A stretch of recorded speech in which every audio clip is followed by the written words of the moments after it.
Line में कर ले। जुड़ा कोई साथी? हाँ आ जाएंगे, आप बोलो। ये साथियों नमस्कार। कर लूं। सड़क पे खड़े हैं तो एक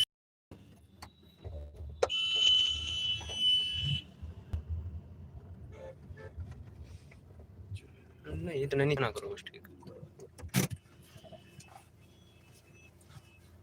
दरअसल मुद्दा बड़ा गंभीर है। जैसा कि आपने टाइटल पढ़ा हो ना, एक बार इसको दोबारा से ध्यान से पढ़ना कि जब कभी बाप की पगड़ी पे कोई ठोकर मारे और बेटा चुप रह जाए, ये बड़ा गंभीर है। आप इसको बड़ा गहराई से और बहुत ध्यान से समझना। आज अंदर में मतलब एक आग की तरह ये पनप रहा है। आज एक पंचायत हुई है, उस पंचायत में सभी के यानी पूरे के पूरे समाज के बुजुर्ग बैठे हैं आराम से, और उन सबको सामूहिक रूप से इकट्ठा बैठा के उनकी पगड़ियों पे ठोकर मरवाई है। और मरवाई किसने? सरपंच ने। अब मेरी बात समझे नहीं होंगे, एक बार समझना इस बात को। समझने की बात यह है कि पूरा देश, उसका बुजुर्ग कौन, यानी देश की संप्रभुता से देश का सम्मान, वो बुजुर्ग है हमारे, और उस पे ठोकर मरवाने का काम इस देश के सरपंच ने यानी राष्ट्राध्यक्ष ने। आप समझ गए होंगे किसने। वो ये कह रहा है कि कोई लेडी मर गई है, कोई औरत मर गई है, और उस औरत ने जिसके राज्य में, जिसके राज में इस देश में लाखों करोड़ों युवाओं ने बलिदान दिए थे, उनके सम्मान में हमारा देश झुके, उनके सम्मान में मेरा देश तिरंगा झुके। उसके देश में, उसके राज में जब जनरल डायर से लोगों ने लाखों लोगों को एक जगह मार दिया हो, गोली की बंदूक पे टांग दिया हो, और लाशों के ढेर पड़े हो और लाशों के कुएं भर गए हो, क्या उस लेडी के सम्मान में देश झुकेगा? क्या चंद्रशेखर आजाद का बलिदान वेस्ट कर दिया, किसी जी को नहीं समझा? क्या हमने लाल बहादुर शास्त्री के बलिदान को खत्म कर दिया? क्या उसी समय के अंग्रेजों ने रानी लक्ष्मीबाई जैसी वीरांगनाओं के बलिदान को हमने वेस्ट कर दिया? अंदर में इतनी तड़प है कि आज इतना तो समझ आना चाहिए इस देश के उन बेटों को जिनके बाप यानी इस देश के सिर पे ठोकर मारी गए। ठोकर मारने का मतलब कुछ नहीं होता, पगड़ी झुकाना ही ठोकर होती है।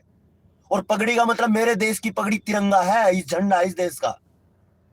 और लाखों करोड़ों साल से एक बात हमेशा निकल के आई है कि जिस देश का तिरंगा झुका, इसका मतलब उसने अपनी हार स्वीकार कर ली।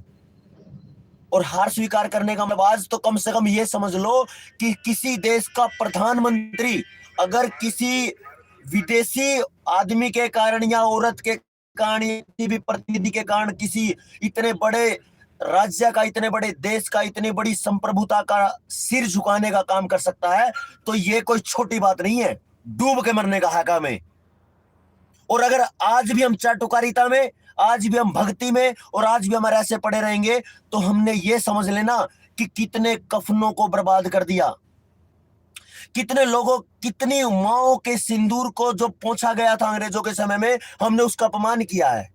कितने कफनों का अपमान किया जो देश के लिए लूट गए, देश के लिए सर्वस्व बलिदान कर गए। समय नहीं आज सोचने का भी, समझने का समय है। क्या इतना भी, हाँ, इतनी भी फुर्सत हमें नहीं है कि हम ये तो चिंतन कर सके कि मेरे बाप की माथे पे रखी पगड़ी को कोई ठोकर मारे, और वो ठोकर मरवाने वाला उस सभा का, पंचायत का अध्यक्ष सरपंच है। और ये सरपंच तो वो है जो देश की सबसे बड़ी पंचायत का सरपंच है, संसद का सरपंच। और वो इस देश के अपमान को इतने आसानी से ये कह रहा है कि राज्य झुकेगा, स्टेट मॉर्निंग बोलेंगे। पूरे राष्ट्र का एक शोक है। क्यों है भाई शोक? कौन है वो हमारी जिसके लिए हम शोक मना रहे हैं? 1998 में राजीव दीक्षित जी चिल्ला चिल्ला के मर गए कि एक औरत आती है और उसके सम्मान में 21 तोपों की सलामी दी जाती है। अरे 21 तोपों की सलामी तो शायद ये हमारे शहीद फौजियों को ना देते हो।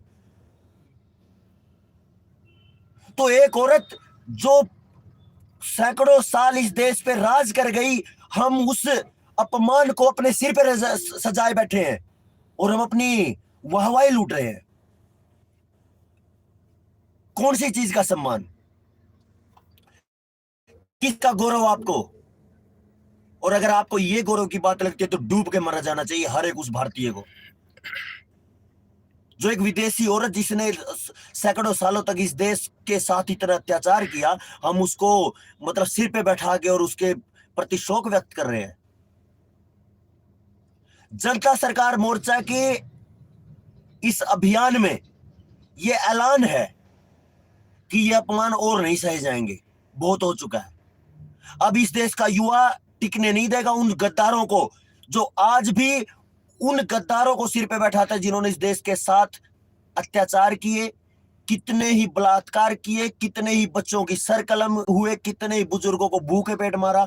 और सबसे बड़ी बात, ये जिसके सम्मान में, जिसके दुख में ये शोक प्रकट कर रहा है पूरा देश, कल बोल रहे हैं कि देश को बंद करेंगे, शोक प्रकट करेंगे, उसी एक आदेश के कारण इस देश में आज करोड़ों गायें कट रही हैं। स्वामी दयानंद जी के 30 साल के अभियान को चौपट कर दिया था इन्होंने। गोरक्षा दल का अभियान चला था, गांव गांव समितियां बनी थी, उसको एक सिरे पे चौपट कर दिया था। उसके सम्मान में, उसके शोक में अगर हम आज अपना सिर झुका रहे हैं तो डूब के मरने के अलावा कोई समाधान भी नहीं बचता आपके पास। और ये केवल मेरे अंदर का दर्द नहीं है, ये उन लाखों करोड़ों युवाओं का दर्द है जो राजीव दीक्षित को सुनकर जागे हैं। उनको कम से कम अपनी गुलामी का पता तो है कि हम गुलाम हैं, और अपनी गुलामी को तोड़ने के लिए वो चले तो हैं। ये उनसे तो कहीं बेहतर है। बोलते हैं ना, हरियाणवी में एक बात बोली जाती है कि सोते को जगा दे बोल, जगते को जगा दे कौन रे। अरे जो जग के चुप आंख बंद करके पड़ा हुआ है उसको कितनी भी आवाज दे लो वो नहीं जगेगा। अरे भक्तों, अरे मूर्खों, उठो। ये आपकी गुलामी का और आपके बच्चों के सिर कलम होने का समय आ गया है। अगर अभी भी आपको ये समझ नहीं आया तो फिर आपको बचाने वाला, इस देश को बचाने वाला कोई होगा नहीं। जो मैंने शुरू की थी बात, उसी पे मैं लास्ट में बोलता हूं।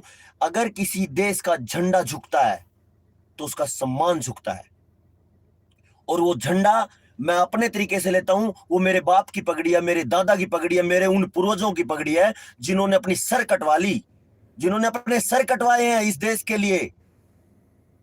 और अगर ये भी नहीं समझ आता तो आपको तैयार रहना होगा अपने विनाश को देखने के लिए। पिछले कई सालों से चिल्लाते रहे राजीव दीक्षित जी को, पूरी जिंदगी चिल्ला चिल्ला के चले गए। अगर उनकी बात आप तक नहीं पहुंची है तो फिर भगवान भी आपका मालिक नहीं है, भगवान भी आपको नहीं बचा सकता। तो जनता सरकार मोर्चा की इस मुहिम को अब कोई रोक नहीं सकता, इनकी जड़ें हिला देनी ही पड़ेंगी। निर्णय समय करेगा, निर्णय परमात्मा करेगा, प्रयास हम करेंगे, आगे जो होगा देखा जाएगा। बस इस वीडियो को इतना ज्यादा लोगों तक पहुंचाओ, कम से कम स्वाभिमान तो जगे कि कभी भी किसी देश का झंडा किसी गैर औरत, किसी गैर सम्मान में नहीं झुकना चाहिए। हर चीज तुच्छ है, राजा भी तुच्छ है देश के लिए। देश राजा के लिए नहीं होता, राजा देश के लिए होता। अगर अच्छा है तो अच्छा है, नहीं तो उसको फेंक देना चाहिए उतार के। और ये हमारे चाणक्य बोलते हैं, हमारे पंडित बोल के गए, हमारे ऋषि मुनि बोल के गए हैं। तो अगर आपको इतनी समझ आती है तो ये चर्चा ज्यादा से ज्यादा लोगों तक पहुंचा दो, ताकि कुछ लोगों का जमीर जगे और हम खड़े होकर पूछ तो सके इस सत्ता से, इस गंदी व्यवस्था से, और इस गद्दार नेताओं की गंदी व्यवस्था से, गद्दार व्यवस्था से, कि तुम कौन होते हो इस देश का सम्मान झुकाने वाले किसी दुष्ट और पापात्मा के सामने। बस इतना ही कहूंगा। आगे मीटिंग है, रास्ते में ही थे, देर भी होगी, 5 मिनट लाइव लेट चला। वंदे मातरम, जय हिंद, जय भारत, राजीव भाई अमर रहे, जय गौ माता। अब हम हटेंगे नहीं, झुकेंगे नहीं। वंदे मातरम।